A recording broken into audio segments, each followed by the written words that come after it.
Welcome to Sports Econ 101, the show where we discuss sports topics from a business perspective. I'm your host, Edward Brown, along with my co-host, well-known radio sports personality, Bruce McGowan, and Vern Glenn of CBS affiliate KPIX TV in San Francisco. Today's show is going to be extra special because of our guest, Steve Travers, who is a well-known author on a variety of sports, especially USC. So make sure you stay tuned. Also, at commercial breaks, we're going to be asking sports trivia questions where we're giving away vacations to the first 3 callers with the correct answer. Actually, we're going to be doing it via email this time. And the vacations are not sponsored by the radio station, but by Lighthouse Resort and Marina. And the vacations are free. Their only request is a $75 house cleaning fee to cover housekeeping expenses. And their website is lighthouse4fun.com. And you can listen to Sports Econ 101 on iHeartRadio, TuneIn Radio, and CRN, as well as Sports Byline. We're also going to try to cover the 2014 Winter Olympics, what Obama had to say about the U.S. and spending money on hosting the Olympics. The skier Antonio Pardo of Venezuela is its lone participant. It reminds me of a funny story I'm going to tell on the air. And Alex Rodriguez finally ending his acrimonious fight with Major League Baseball. Pistons fire Maurice Cheeks before the All-Star break. We'll talk about what that does to the team for inconsistency and confidence. Oklahoma State's sophomore guard Marcus Smart, considered one of the best all-around players in the country, and he lost his composure and is a 3-game suspension fair. 4 players were banned from Iranian's women's national team for failing gender tests. This segment of Sports Econ 101 is sponsored by Pacific Private Money, providing mortgage investments that are currently yielding 8% secured by real estate. It doesn't get any more conservative than that. Check them out at pacificprivatemoney.com. You can also reach them at 415-883-2150. They have the most secured investments I am aware of. You're listening to Sports Econ 101. Don't touch that dial. We'll be right back. You guys ready? Yeah. Let's go. Let's go. Okay. Yeah, so you just be about that far away. Fine. Welcome back to Sports Econ 101. I'm Edward Brown, your host, along with Vern Glenn. Let's go. Let's go. And Bruce McGowan. Sounds like a plan. Okay. We are in the studio here with Steve Travers, who is a well-known author on sports. Steve, welcome to Sports Econ 101. Well, welcome. Thank you. I'm really proud and happy to be here. Excellent. Okay, now, off air, we were talking about USC and John Wayne. Put those two together for us. What was going on with Patton and all that? Well, it's the subject of my next book, which is called The Duke, the Longhorns, and Chairman Mao, John Wayne's Political Odyssey. And this short story on that is that I've come across evidence that leads to a hypothesis, which I put together in the book, that very possibly a speech made by John Wayne to the 1966 USC football team the morning of their opener against Texas was channeled by an assistant coach named Marv Gu into a series of incendiary speeches that he made to the team over the next 3 years, and that it's highly possible, in fact maybe even probable, that those speeches were heard by a film student named John Milius, who became very famous for writing the screenplay Dirty Harry, who then gave this information to his good friend Francis Ford Coppola, who at the time was writing the screenplay for Patton. That it becomes the famous speech at the beginning of Patton where George C. Scott says, "No bastard ever went to war, dying for his country." That's pretty good. Yeah, Steve and I, right here. I was going to tell you a quick story. Steve and I used to sit in the press box at Pac Bell and do. Steve and I used to sit in the press box at Pac Bell and do impressions for movies, obscure movies, and people would look around and they'd crank their necks and say, "What the heck are those guys talking about?" I mean, we do things from movies from like 7 Days in May, starring Burt Lancaster and Kirk Douglas. It's like my brother and I used to do Gilligan's Island episodes. Oh, there you go. Hey, you remember the one about them trying to get off the island? That was every episode. By the way, hey, John Wayne, a former USC Trojan football player. That's right. That's right. Yeah. Came from. Okay, now, we talked ahead of time. I asked you if it would be okay to talk about the famous Pete Carroll situation that you had. You know, he just won the Super Bowl, so it's open season, right? Go ahead. Tell us what happened with the story. Well, in 2008, I was contacted by Triumph Books. I've written about 6 or 7 books for Triumph, and they wanted me to do a book called What It Means to Be a Trojan, which was essentially to interview 40 or 50 or 55 former USC football players, going back to the 30s, all the way up to the present day, and fashion each one into a narrative chapter. And they said, well, but it's very important that you get Coach Carroll to write the foreword. And I knew Pete. I didn't know him real well. We both went to Redwood. Bruce here was there when was there with Pete. And this is 2008? What's that? This is 2008? This is 2008. So he's at USC. So it's 3 years after the USC Texas. That's correct. Mm. That is correct. Okay, all right. And we all know what happened there. Well, we do know. Yeah. I was at that game. Remind the audience; they may have forgotten. Well, that was when Vince Evans ran for 9 yards with 5 seconds Vince left. Young. Vince Young. Vince Young. I'm sorry. That's okay. Vince Evans. That goes back in time. He was a USC quarterback in the 70s of the Raiders. Anyway, and beat USC and knocked them out of a third straight national title, which no team has ever won in the Associated Press era. Anyway, so How about the Trojans won that game? Am I wrong? No. That was Texas beat Texas that was beat a great them game. by a score of 41-38. Yeah. And that was Cal should have been in Which that. national that was a Rose championship Bowl. game That was am I the thinking previous of then? The one that You're where thinking of when they beat Oklahoma the previous when they beat Yeah. Oklahoma Yeah. and then had the national championship taken away from them, right? About 6 months later, in wake of the Reggie Bush. Well, no, it maybe 5 years later. Oh, okay, all right. Yeah. Well, it was the Associated Press never has taken any titles away, and that's basically the historical national title barometer. So, as far as I'm concerned, they haven't. As far as I'm concerned, my eyes saw them win it. Yeah. So, Hey, they Mine won did- it. mine did You too. can't- You can't take it away. I mean, what are you going to Yeah. do? You know, say, hey, you can't have it anymore. It's Yeah. And then what hard. do you do? Give it to the second place? Yeah. Anyway, Yeah. back Yeah, go ahead. back to your question. So, make a long story short, I said, Pete, could you write the forward? He says, well, I'm not very good at writing. I have ADD, etc. Don't worry about it. I'll write it and I'll give it to you, and you can look it over. If you don't like it, make changes. He says, that sounds good to me. And So anyway- how much time did you give him? Well, this is June, and at some point around August, I literally walked the forward in and put it on his desk the way I'm putting my hand on your desk Okay. right now, Edward. In addition to that, left a copy with the sports information director, faxed a copy, emailed a copy, Carrier mailed a pigeon, copy. Did everything. You had all your bases Followed covered. it up with a Exactly. fax, an Right. email, a phone. Yeah. You know the picture. You did did your your you know due where I'm going diligence. with Yeah, there's this. nothing else you could have done. And so the book is just ready to come out, and in fact, it's been printed. It's in print, and now we're talking about bindings and everything, which is very expensive. I get a phone call from Pete Carroll's agent who says Pete's not very happy.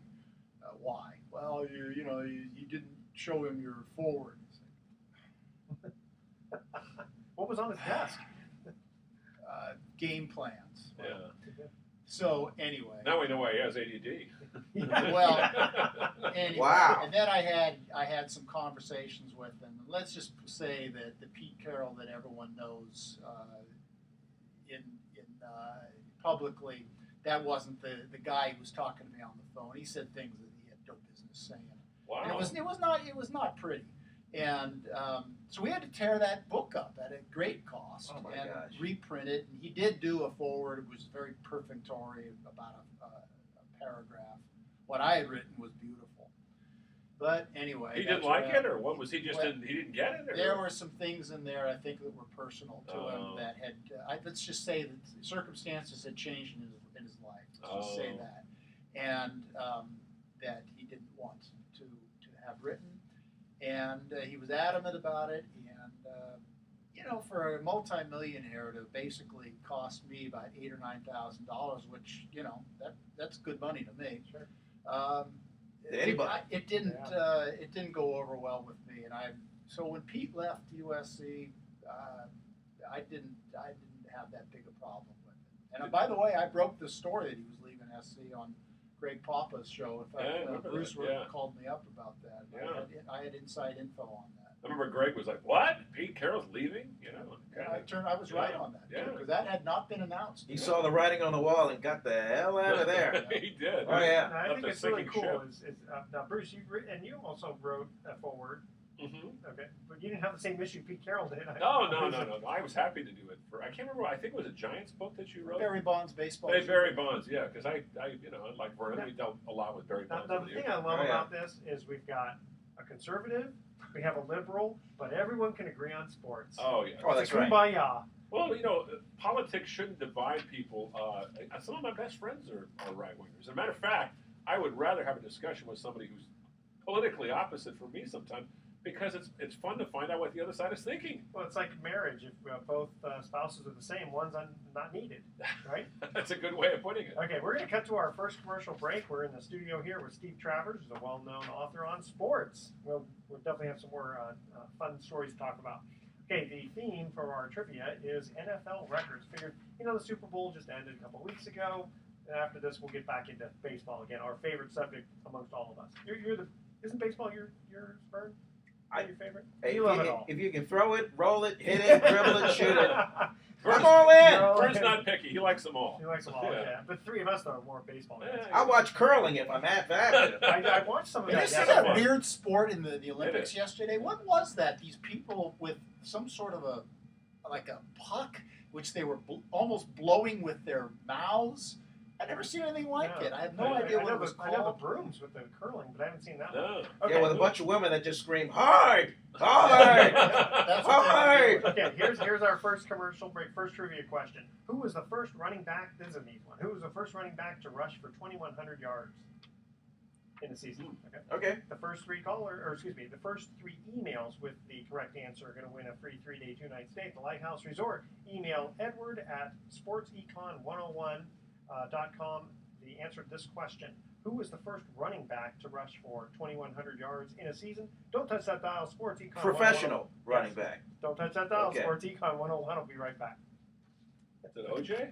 No, Eric Dickerson. Oh, Eric Eric Dickerson, Dickerson. yeah. He had 16 games to do That's it. right. Now, OJ ran over OJ 2,000. ran for over 14. 2,000. That was 14 games. Yeah, that was 14 games. I figured to start off with an easy Another one, USC guy. I like to challenge these guys a little bit. Just a little bit, not too much.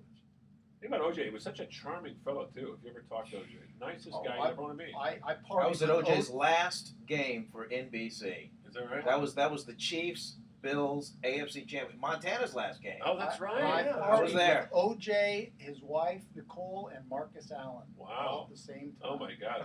What a trio. After a USC game. Down. I wonder if Marcus was doing anything with Nicole. Oh, yeah. Oh yeah. Oh, Marcus was doing the things with Marcus had everybody. And did That's why Al Nicole Davis have didn't like everyone, you know? Al Davis was, it's funny thing about Al Davis, for all the talk about how he embraced these rough and tough characters that were on the wrong side of the law, he was kind of a prude. He really was. When he got rid of Tom Cable, he said one of the reasons I didn't like him was he was bringing his little friends on the plane with him. Oh yeah. Remember that? Yeah. Yeah, but that was a big rift with him and Marcus. Marcus was going out with some gal who was the daughter of a friend of his, and he thought that was wrong. Oh, That was the root of his. That was the root of it. That I didn't Are know. you really? That's what I've heard. Again, I'm hearing that from some pretty reliable sources in the Raiders organization who would know. I'm not surprised. Yeah, Al was a little, he's a little bit of a prude. He He was was. my first running back hero. Then along comes Wow. Barry Sanders. I and can it's tell like you. it's hard to push OJ aside, but boy, I wore when I was a kid. I wore 32 because of OJ Simpson. Yeah. I was always a Joe Perry was my guy. Now, I went to Joe Perry's funeral, which was really sweet. Bob St. Clair. Joe the Jet Perry, Joe man. the Jet Perry. Yeah, Hall of part Famer. of the $1 million 49ers. backfield. 49ers. 49ers. Yeah, he okay. and Hugh McElhenney and White. okay. What they call him, the $1 million backfield with John Henry Johnson. Well, let's go back to the Speaking of 50s. speaking of the 50s, did you see the USF football documentary? I heard about that. Yeah, that was supposed to be That was very real. good. That was really well produced. Yeah. ESPN. Steve, Yeah. Okay. All right. Let's see here. Okay, so when we come back, answer the trivia question. And any specific fun stories you want to share with us? You lead and we'll go. You're driving. I'm driving the bus. Hey. Driving the bus. Here. He's giving us a ticket for the. No, he's got here. Just Oh, he has to circulate around. Yeah. He's got to make his rounds. Yeah. All right. It's good. you have any specific baseball? What is your sport, Steve? What's your? If you had to watch one Baseball. Okay, You all right. play got it. baseball Yeah, professionally. we'll talk about how you played. Yeah. I'm about to go to spring training. Redwood. Yeah, talk about That's right. I leave a week from today. How long are you down there? 5 days. Oh, nice. See, I'm going down Leave there. Tuesday, come back Sunday. I go down on the 28th, and Max Venable is going to be there, so because he's going to be watching Will, and I'm going to go to that game. So it'll be kind of fun. I'll get together with him and Molly. Yeah, but the difference between your spring training trip and mine, Oh yeah, your work. I'm working round the clock. Yeah, not me, baby. You're sitting on your ass for having a drink watching these baseball Hey, games. how come you go down so early, Bert? They Because they don't start playing until like the 12th or something. full team reports on the 18th. Okay. First full squad workouts the 19th. So they send me down there because that's when the A's and Giants full squads will be there. Oh, And you okay. they get more bang for their buck by having us there because we're just trying to generate content. Yeah, and the guys are probably a lot more accessible too. I think. Yeah. What I'll try to do is I'll try to get Vida Blue on then early March, because he did said just give him a couple of days notice, and that's beginning of spring training would be good. That Okay. is great. All right. Yeah, he said we can bring this guy. Yeah, he's a good guy. Okay, here we go. Welcome back to Sports Econ 101. I'm Edward Brown, your host, along with Vern Glenn Sup, America? and Bruce McGowan. I don't know what to say. After that lead in. That's Okay, right. when we cut to the first commercial break, we asked this trivia question. Again, the theme is NFL records. Who was the first running back to rush for 2,100 yards in a season? Formerly with the Pony Express at SMU, Eric Dickerson. And a former Raider for only 1 year, I think, but he did play with the Raiders. Mostly for the Mostly for the Rams. Mostly for the Rams. Yeah. Okay. And we're in the studio here with Steve Travers, who is a well-known author on sports and actually other topics, but sports show right now, we're talking sports. Now, Steve, you actually were a pitcher, I understand, and what level did you pitch at? Class A ball in the St. Louis Cardinals and Oakland A's organization. Okay, but tell us what happened, because I understand you there's a story about how you got injured.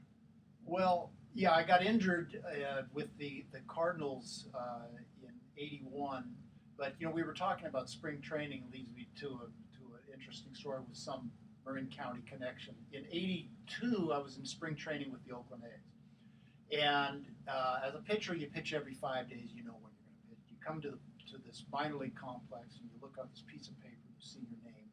You're going to be pitching at some location in the Phoenix area. Couldn't find my name, and I go, I'll look at the Oakland roster for the big league exhibition game against the Giants. But, my name isn't going to be there. But for some reason, it was. I was scheduled to pitch, so I pitched innings 3 through 4 for the big league A's Nice. against the Giants, and I had Ricky Henderson in left field. I had Joe Rudy. I think he was the DH. Oh, wow. Shooty Babbitt was my Yep. shortstop. Hey.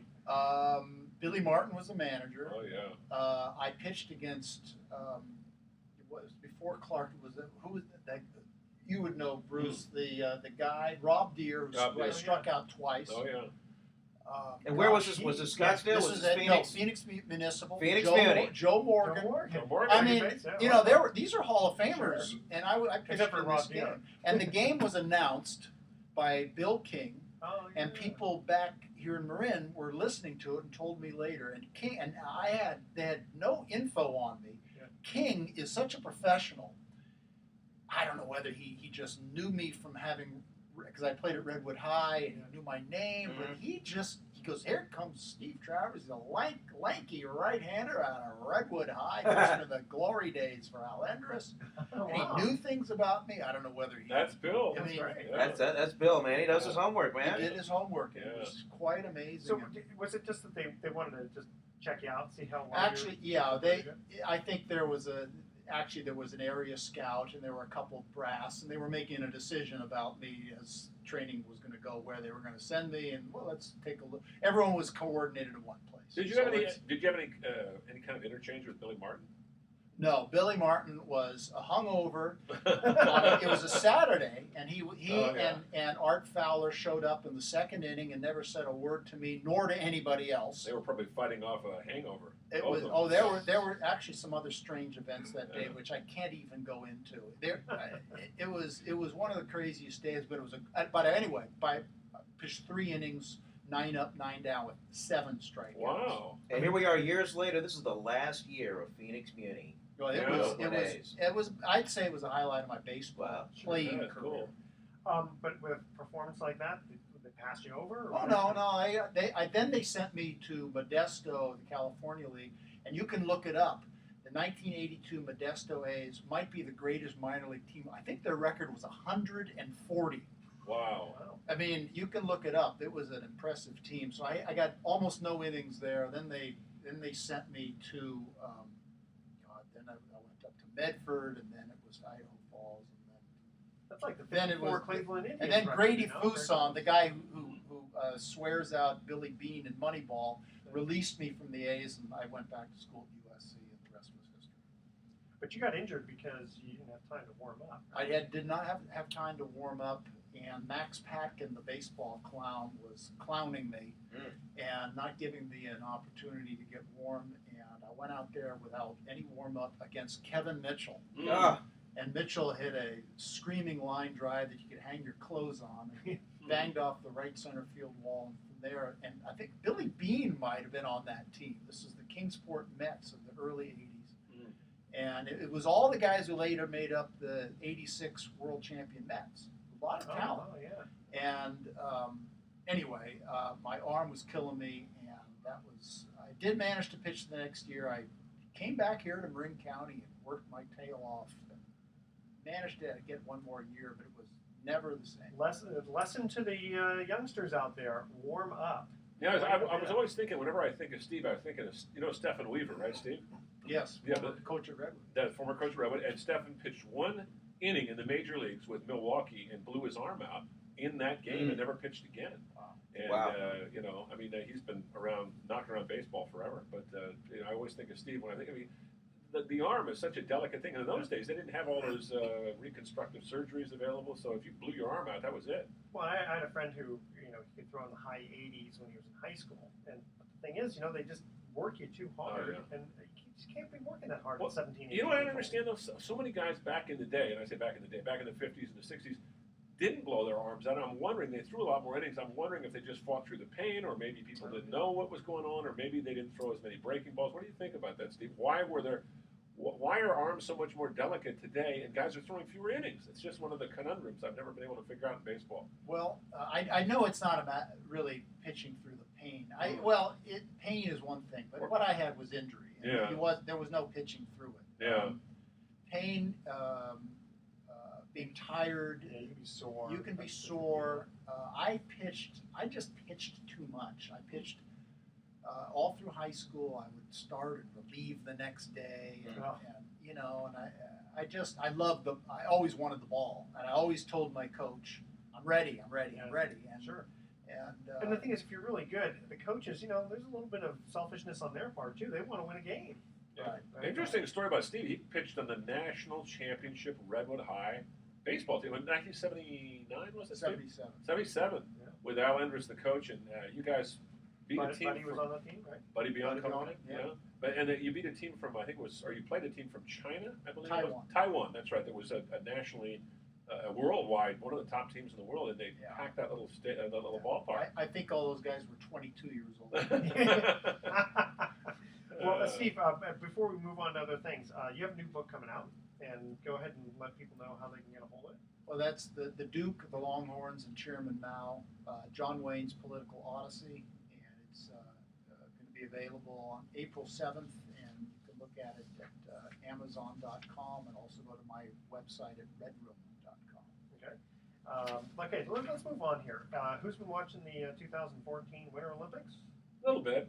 when I have to. Yeah. I like to watch the ski jumping and the hockey. Those are the fun. Yeah, those are the fun ones. Yeah. It's funny though. I was just thinking. I like what Obama had to say though, where he says the USA doesn't need to spend $50 billion to host the Olympics. We are exceptionally good at creating venues and moving people. Because have you seen some of those pictures in Sochi? Oh yeah, I've seen him. Aren't you glad, Vernon, that you didn't get sent to Oh my Sochi? God, I am so glad. I mean, That place. I feel so bad for my brothers and sisters that are over there in the industry. Yeah. Having to deal with things that we just. I'll say it. Okay, I'm an ugly American. The things that we just take for granted. The whole thing about the Over toilet. here. Yeah, exactly. You hear about this, Steve? Yeah. But doing Yeah. some deeper digging, that is affecting the journalists that are living in one isolated area Oh, is that right? of the Olympic Village. There's another whole faction of journalists who are not having that problem in another area, another Really? residential area. Interesting. So I feel it's sorry for the Olympians. I mean, it's like if I had to play in the Olympics, it's like, God, why would it have no, to be no, that the Olymp- year, no, no, you no. know? The Olympians are getting the best of the best, and we do not feel bad for them. Oh, I mean, they're okay. getting that is their number one priority. Yeah, but I mean, look they get what's going on with this half pipe, with the Yeah, snow. I heard about that. You know, Yeah, they're saying it's crappy, and guys, I don't know if they're getting hurt or I don't know. It's just a little scary. Sochi just doesn't strike me as a very romantic place to hold winter games. it's supposed to be a resort town, Yeah. but they just didn't have very much. That's where Yeah. the $50 billion comes from, because they Yeah. had to start everything from scratch, Jeez. from my understanding. And now it's 60 degrees, I think. Yeah, great. I got everything backwards there. And what about? But how many years ago did they award Sochi? What, 10 years ago, Yeah, maybe? it was about 10 years Something ago, like that? Yeah, they take a long time. Vladimir Putin did a lot of pushing for that, I guess. Huh? Sure. Yeah. Okay, so now skier Antonio Pardo of Venezuela is its lone participant. Now, this Wow. reminds me. You guys remember the show The Odd Couple? Yeah. Okay, Felix, Sure. Jack Klugman, right? So there's this one episode where Oscar is dating this princess of some country no one's ever heard of, and she's trying to impress him by saying, "Well, we actually had someone in the Olympics." He says, "Really? What sport?" And she said, "All of them." Well, oh, how did he do? Because he died. I thought that was funny. Okay, so let's move on here to our next commercial break. Again, the theme is NFL records. I think the questions are going to get a little harder. All right. Which kicker was the first to kick 40 field goals in a season? Good one. The first 3 emails with the correct answer. I see all the smoke coming from the eyes going back and forth. No looking at your iPads yet. Okay, the first 3 emails with the correct answer are going to win a free 3-day, 2-night stay at the Lighthouse Resort. Email Edward at SportsEcon101 the answer to this question. Which kicker was the first to kick 40 field goals in a season? And since I see some questions on your guys' head, it happened sometime in between after the year 2000. Okay, so you don't have to after 2000? You don't have to go back that far. For this Okay. one. Figured to make it a little easier for you. 40 in a season. All right. Again, which kicker was the first to kick 40 field goals in a season? Email Edward at SportsEcon101 and don't touch that dial because we will be right back. The only guy I can think of is Adam Vinatieri, but I don't think he had to kick that many. No, I was thinking I'd say somebody. Phil I was Dawson. thinking Morton Anderson. Morton Anderson, yeah, but I always think of Morton Anderson more in the 90s and 80s, but he was around still in 2000. Is he in the Hall of Fame yet? Morton Anderson? No, because the only kicker is Ray Guy. Right guy. No, he's No. no. They have field goal kickers. They just don't have hunters. There's a except for field. Ray. There's a a field goal kicker I in the was Hall going to of say Fame. Jan Stenerud, Yeah, but that's who I was I think thinking. you got to go 16-game seasons. Yeah. And John Stenerud is That's the only yeah. problem between baseball and, well, of course, baseball. You know- F-154, Yeah. but it's hard to. The statistics are difficult to.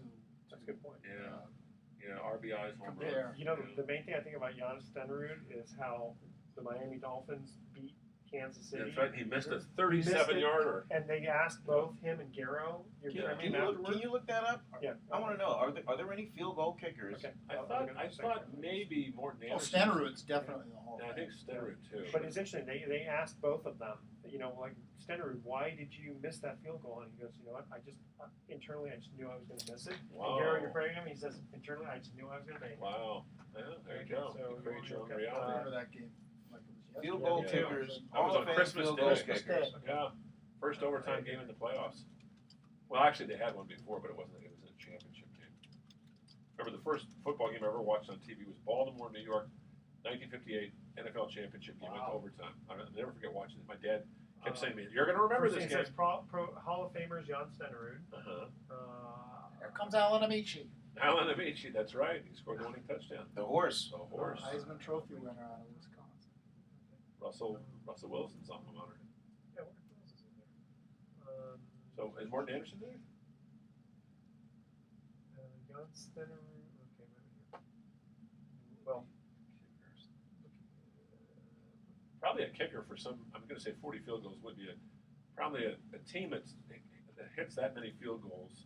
Probably would be a team that always gets pushed back and doesn't have that great an offense. So I'm trying to think. Well, They George can't get Blanda, sevens in the George red Blanda, zone. if you want to count him as a field goal kicker. Yeah, he was a quarterback Great too. but quarterback. Yeah. Really? What a character he was. Oh my God. Well, it's funny. Okay. You ever read Wells Twombly's book? Oh, I have that Football book. Hall of I have Fame, that book. It's a great Mosley's book. record I shoe. love Wells Twombly. Yeah, I used that Sebastian extensively. I Jackson quoted shoe. from that extent. He was a We great have to writer. Oh, look he at- we have to was. look Did you Google up- So he was, Well, I he just had Googled terrible Hall of drinking Fame problem. kicker. He died Field of goal at the age kicker of Hall of 41 Fame. of cirrhosis of the liver. Just loved to drink. He wasn't an unhappy guy. He just loved to drink. And he drank. He'd sometimes come in. Yeah, it was too bad. Well, those days writers were more into drinking than smoking. He's the only football. Okay, Jan Stenerud is the only player in football They'll- Hall of Fame who was only a place kicker. Oh, interesting. There will be, I would say, Okay. 4 or 5 in the current crop. Yeah. Okay, here are other ones. Vinatieri, don't you think Yeah, I he'll would get in? think. Yeah, Dawson? Vinatieri should be. Yeah, Don't you think those guys are Hall of Famers? Yeah, some you of guys these know guys- more okay, about Yeah, it. Jan Stenner, the Blanda. only one. Here it is. Yeah, Paul Horning. Paul Horning. Yeah, Wow. Bobby But he was- Lane. Bobby Lane, but they're all. Yeah, Tim Ross. I mean, if you want to call Tim Rossovich a field goal kicker. And I've heard some Wells. And he's from USC, right? Yeah. Yeah. Ward Anderson will be the next. Yeah, He'll be the next he one should in. be. He should be. Yeah, From, yeah, Gary from Denmark? Yepremian, Ward yeah. Anderson? What's that? Gary Yepremian, I guess they just don't. Yeah, He's just Yeah, he's I just mean, known for Gary attempting that. Yepremian's not in the Hall of Fame. No, Well, he didn't have a long career. He didn't have, Yeah. He only played for about 10 years. Boy, he's so and he's well. he's famous for not kicking. He's Yeah. famous for trying to throw that Yeah, pass Yeah, in the Super Bowl. in the Super Bowl. Yeah. He That came Mike in Bass went up and grabbed and ran for a touchdown. That was only Vallejo, four, I think, wasn't Mike it? Bass. Is he really? You know, he started his career with the Detroit Lions, and somebody on the line, Wayne Walker tells the story. He says the first time that asshole showed up, because he hated kickers, says he tells the coach out loud in front of everybody, "I'm going to kick a touchdown. I'm going to kick a touchdown." Oh, jeez.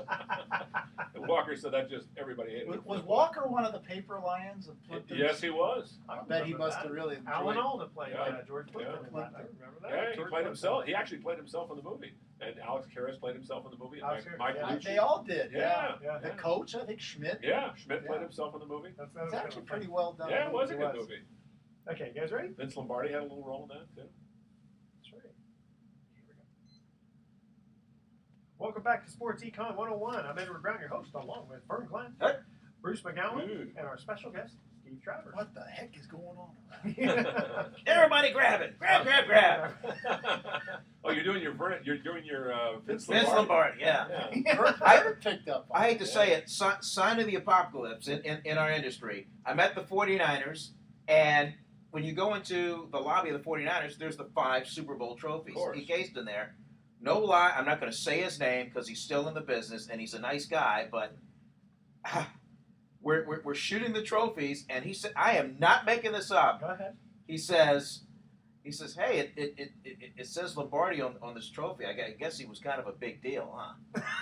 Oh, no. I wasn't almost kidding? lost. No, How old was he about? he's like 22. Well, he's a kid. Yeah. I mean, because as this You're a business, kid though. How could you Who not the heck know? is this guy, Ruth?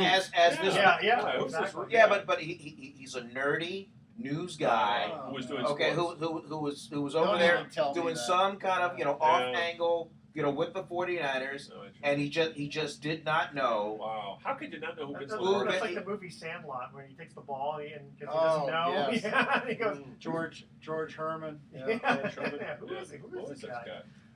That is the first hint where I said to myself, "Damn, I've been in this business too long." The times they are changing. Oh my God! Or you got to do. I mean, you did your Vince Lombardi. You got to do your Bum Phillips. Hisn can Oh, do yeah. urine Yeah. at any time. Yeah. Whatever. Okay. Second commercial break. We asked this trivia question: who was the first kicker to kick 40 field goals in a season? Boy, you got me. I was going to say something like Adam Vinatieri, but I don't think it was. No. I would guess Phil Dawson. No. And my guess, I'll go with Morton Anderson just because. Nope. Neil Racker. Neil Racker. Arizona Cardinals, 2005. We figured it would be a team that Obscure, huh? didn't score a lot of touchdowns. They got field goals instead. Now, the next question you're going to get is going to be kind of interesting because after you hear the answer, if you don't know it, it'll make sense. Okay, so let's move on here. Alex Rodriguez, he ended his extended...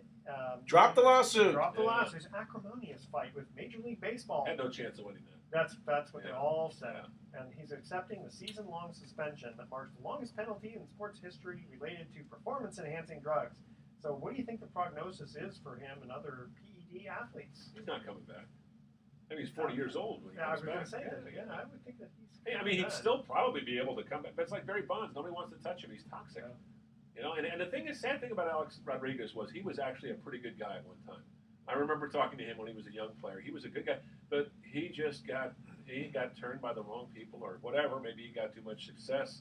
I don't know. Have you had much dealings with him, Vernon? Because when I talked to him, I sat down, did a couple one-on-ones. He was great. Alex Rodriguez? Yeah, great guy. Yeah, I mean, he was all right. But this is back when he was in Seattle, though. Well, I dealt with him. I dealt with him pretty much toward the tail end of his run in Seattle, and then before he went to the Texas Rangers. Right. And he seemed okay. He never really said anything that I remember. Like, oh, great quote. No, Yeah. It wasn't like that. But he was all right. I mean, just Relatively nice guy, though. yeah, but A far nothing cry to him. from Barry Bonds. Now, Steve actually wrote a book about Barry Bonds, interesting book, that Barry was going to let Steve in on a lot of stuff, and at the last minute he decided, no, I'm not going to have you write the book. So Steve wrote a book anyway, which actually was a much better book than the book that was written by the sports writer who collaborated with Barry, I thought. Again, I'm prejudiced because I like Steve, but I thought your book was much better. Yeah, isn't that a little dangerous for Barry to not want to collaborate? Because then you never know what a guy's going to write. Well, I mean, I don't know. I haven't read specifically You what got- you you wrote, got but a- I want to stay on good side. Did you- I want Steve Yeah. Travers to write the landmark book on Michael Sam. Oh.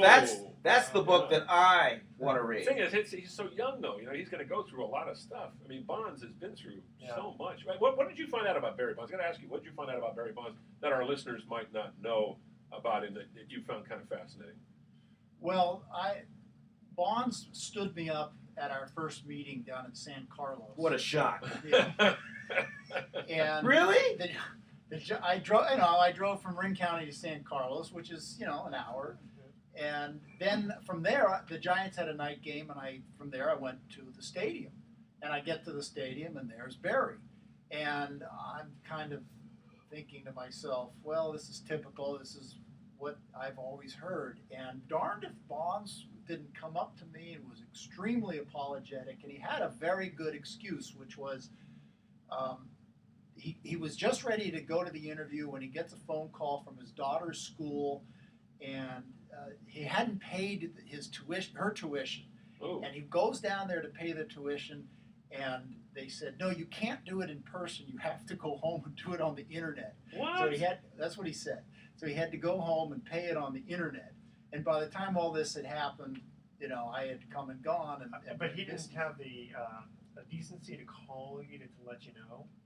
Like, Well, he had other hey, things on his mind, and plus he's Barry Bonds. You don't have to call back anybody. I'm Barry No. Bonds, and you're not. Yeah, I suppose you're right. Well, anyway, that I guess I bought it, and I kind of like the fact. Well, I like the fact that he was taking care of business for his daughter. Yeah. I thought that was a cool, regular Let's guy. put it this way: type at least he gave you an excuse. Yeah. Right? I mean, he had Yeah. the decency. To And he do that actually part. said he was sorry? Yes, he did. Wow! There you Yeah. go. But you know what? That would be. Print that. Yeah, if he could write that, that's better than an autograph. Well, I'm Bruce, sorry. I don't know. Well, actually, this might be how Bruce and I met. But It was about that time. guys Yeah. were coming up to me and going, "How do you know Bonds? And why does Bonds talk to you?" Yeah, Yeah, Why- the writers were really. You remember, I yeah. used to sit in his corner and watch Yeah. TV with them. Yes, you did. And I was brand new. I The- had come from a magazine in Los Angeles, and I had no baggage in San Francisco at all in the media. That's why Barry liked you. I That's think. why Barry liked Yeah. me. And the other reason was I was an ex-pro player, and I was good friends with Charles Scott, who was Oh, his yeah, I know roommate at Charles. Arizona State. And Mhm. that The big was, man. Yeah. That was a big plus for Oh Barry. yeah. I got a fun story about Charles, because Charles, actually, he was good friends with a kid I grew up with. So he was a few years younger. So unfortunately, back in those days, I used to buy those guys beer. Oops, I'm letting out Charles a secret. Scott drinking beer? Yeah. Couldn't imagine. So anyway, I'm attending a friend's wedding, and I hadn't seen Charles in many years. And there's Charles. He's like best man, or one of the groomsmen. I go, you look really familiar. And we made the connection. It had been like at least 20-something years, right? And it was a family event, so I had my son there. And I said, yeah, Charles, what have you been up to? I had no idea he'd even played ball. So he was explaining about how he had played, for Cleveland, Minnesota, blah, blah, blah. He unfortunately played for not very good teams at the time. But, being a pitcher, et cetera. And Charles is a big guy. I mean, he's probably 6'4", Oh, yeah. 240. And he looks like a movie star. Yeah, good looking guy, and all that. And my son was only about 10 years old, I think, at the time, and he was really getting into baseball and playing, right? And so I said, hey, Christian, how would you like to have faced this guy? Because Christian, he kind of liked the pitch, but he really wasn't a pitcher. And he goes, and because I explained after, what Charles had done, and he goes, yeah, it'd be okay. I said, really? He goes, yeah, Dad, pitchers can't hit in the American League. True. I thought that was pretty good. Yeah. Smart kid. All right, so now the Pistons, moving on to a little basketball here, the Pistons fired Maurice Cheeks before the All-Star break. After only, 50 games or something? Something like that. I think he's a good coach. 21 and 29. Yeah. And was it Joe Dumars who showed? But he's been going through coaches like Kleenex. It's ridiculous. My question is, what does that do to the team with such inconsistency and the lack of confidence in your choices? Well, they went out and won the next game. Yeah. Well, yeah. Look at the Warriors as an example. The Warriors ran through coaches like they were, potato chips for 10 years. Just you turn around and who is this guy? Brian Winters. Who is this guy? Dave Cowens. Who is this guy? Bill Musselman. Every other, Mike Montgomery. Dave Cowens. Yeah, I mean, all these guys coming through, and then they finally, PJ Carlesimo, they finally get a hold of, they get the ridiculous owner, whose name doesn't need to be mentioned, out of there, and they've got some continuities. I think the problem is the front office, Detroit's front office, not the coach. I'm always behind the coach unless he's a jerk, because I think the coaches, they get dealt a hand, and if the hand's not very good, they get blamed. It's not right. You got to figure that the players, they know how to play. I mean, obviously, there's going to be. With the time clock specifically, there's going to be specific strategies. But other than that, these guys have been practicing and practicing. I mean, even without a coach, come on, a lot of these guys are going to be.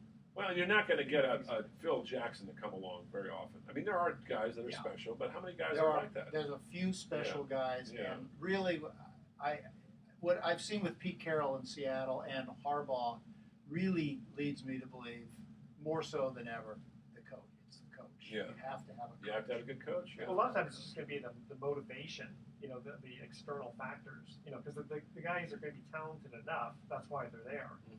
And they're shaking butt like you were a pitcher. But the thing is, while you're pitching, you can't watch yourself pitch. So you have an outside person who's an expert, kind of knowing and saying, "Hey, you're dropping your shoulder, you're gripping too tight, or whatever," right?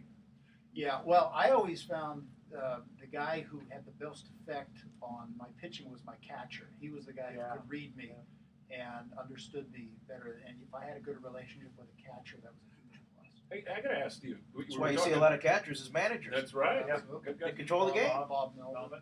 Yeah, you had. We were talking about the book you wrote earlier. John Wayne to me is one of the most fascinating characters because he was not only a larger-than-life figure, but he was politically very, very strong in his beliefs. Where did those beliefs come from? I mean, did he grow up in a very strong, politically oriented family? Well, or did I'll he just tell you, Pilgrim. Yeah, I mean, where did that come from, Steve? Because you must have done some research on this guy. I'm curious. Well, Wayne's family comes from a very pro-union family that really saw the building of the West as a very patriotic thing, and it was infused in Wayne that the Cowboys were this. When you say union, you mean versus Confederate? Not When you said union, I was thinking about the AFL-CIO. No. That doesn't sound like it at all. I mean the Union Army. Yeah. And Lincoln's holding the Union together. And Wayne's family was very well read, and they had passed this on to. And so when Wayne was a kid, he's reading de Tocqueville's Democracy in America and Mark Twain, and a lot of these classics. And so his move to the West. He literally lived in the Old West. He moves to Mojave in 1913, and this is Mojave Desert is. In those days, it's like living in the Old West. It's almost the same What they thing. do for air conditioning? But go ahead. Well, yeah. Well, that was before they were flying test pilots over the skies some years later. But that's where it comes from. Interesting. Yeah, he's a fascinating guy. I mean, I just think he's one of the more fascinating individuals of that time. Well, there's no question. Yeah. As a liberal, that's very nice of you to say. No, I mean, I always liked John Wayne as an actor. I didn't agree with his politics, but I always found it interesting. Well, he was very passionate. People loved John Wayne personally, Yeah. and he had a lot of friends who were not conservative. That's right. And he was wonderfully received by the likes of Jane Fonda and Barbara Streisand at the 1969 Academy Awards when he finally won for True True Grit. Grit. Yeah. They were very happy for it. Yeah. Well, he should have won it before, but it's like kind of like Paul Newman should have won it years before and didn't get it to win Yeah. The Color of Money. That's So, interesting. Yeah. I guess it's the type of how you're typecast. Yeah. Okay, we're going to move to our third and final commercial break trivia question. Again, the theme is NFL records. Which quarterback was the first in NFL history to be sacked 75 times in a season? Ouch. I mean, what is that? That's 4.5 sacks per ever. Oh. Wow. Not to mention the number of times you get hit before. I that's a good can point. think of at least two, but Okay, You know, save it for the. I am going to save like, it. But both of the guys right off the top of my head, I'm thinking are 14-game seasons, and I'm thinking it's got to be a 16-game. Yeah, season. it's a 16 game. It's 16 game. Okay. Okay, so email Edward at Sports Econ 101. The answer to this question: which quarterback was the first in NFL history to be sacked 75 times in a season? Talk about concussions. I can only imagine how many he had. Don't touch that dial. Sports Econ 101 will be right back with some closing comments. Oh, I'm glad I didn't play football. Oh. And Craig Morton got sacked a lot, didn't he? Well, my first. Yeah, See, I would have said Fran Tarkenton or Archie Manning, but But those guys that's played the back old in the one. 70s. I don't know in the six. I The mean, 80s or Well, I should have given it a guess. 78 was when they somebody with the expanded. Houston Texans. Was it? That's a good guess. Am I right? You are right. Recently, huh? That was recent. Yeah, David Carr? probably Carl. Head job? No. Not sure. No, One he of those two. he's too many pick sixes. He didn't get sacked enough because he kept throwing the pick Yeah, six. you were running back. Yeah, Take a sack. that's the worst thing in the world to throw a pick six. Throw it away. Oh, Yeah. Take the sack. half the time you're looking at it while on your back. Yeah, that's awful. You look up and the guy's running bad. While the guy who just tackled you is just in your face. We asked Terrell Pryor why he does this, why he throws these pick sixes, why he takes these chances, and he says, hey, and everybody watching, they're just saying, just throw it away, but I just have to believe that I can make that Yeah. play. Because I Terrell just- Pryor will do it for the same reason that a guy with a 95-mile-an-hour fastball Yeah, try to thinks you can challenge get that. away. Because Yeah. ever since you're 12 years old, you've done it you've just simply been so physically superior that you can Good get point. away with it, and you finally reach that level where the other guys are just That's a as very good. good point. Yeah. And Yeah, you know what? Let's cover that. Because the other two things we can. Actually, I'll cover one quick thing. I can't believe we went through an hour with one innocuous mention of Michael Sam. I mean, that is the number one trending thing That's true. everybody's talking about. What do you know? That's Trending first openly gay. is trending. I don't think it's going to be a big deal. Yeah, I- it's, I mean, it's going to be a big deal for the media, but from the Have player you standpoint, seen I don't how think the far players his are gonna- stock has plummeted? Yeah, no. Oh my Has God! it really? Yeah, Yeah, it he has. was. He was projected to go In the fifth or fourth or fifth. fourth round, maybe that'll be a early big fourth deal. round, and he's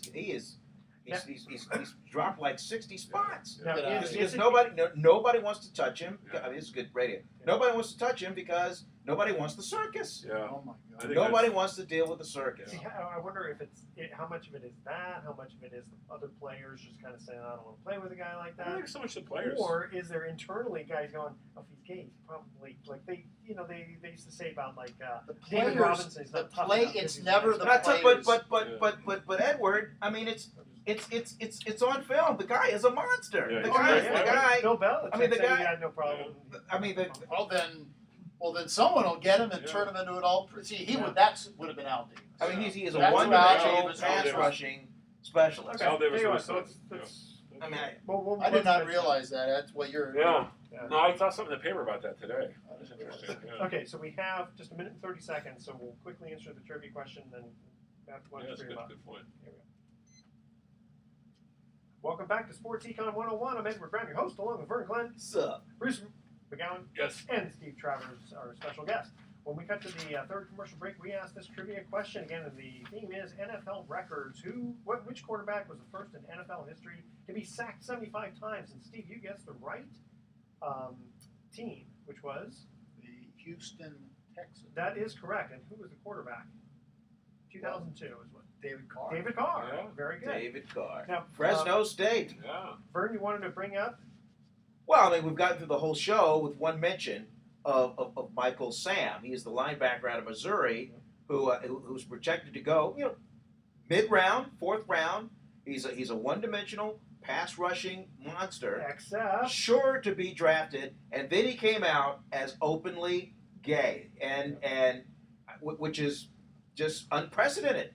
Nobody's ever done that, and now his stock has just plummeted because the general managers, who by the way do not want to be identified, of course, have said that hey, we don't want to touch him. We don't want the media circus. We don't want to upset our players who have a problem.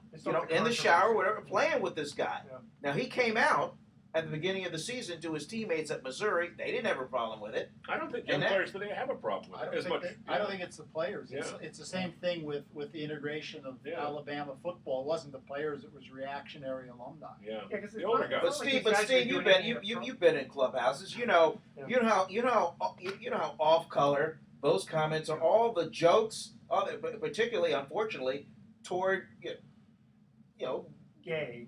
gay people. Yeah. Well, but people. There's a lot of self-deprecation in those clubhouses, and there's a lot of stuff that you think the average person would hear and go, "Oh my God!" and it's just the way they talk. I'm telling you, it's a modern day Jackie Robinson, only in the fact that he's the first, and you have to look at it. If he can play, if he can help your team win, then you got to have him on the team. Well, I'll tell you what, it's going to be a circus. If it's NFL draft day and he's obviously being passed over by players not as good, and they're looking at, someone will have a camera on Sam's. Oh yeah. Guys, we'll cut into this again. It'll be a whole other show.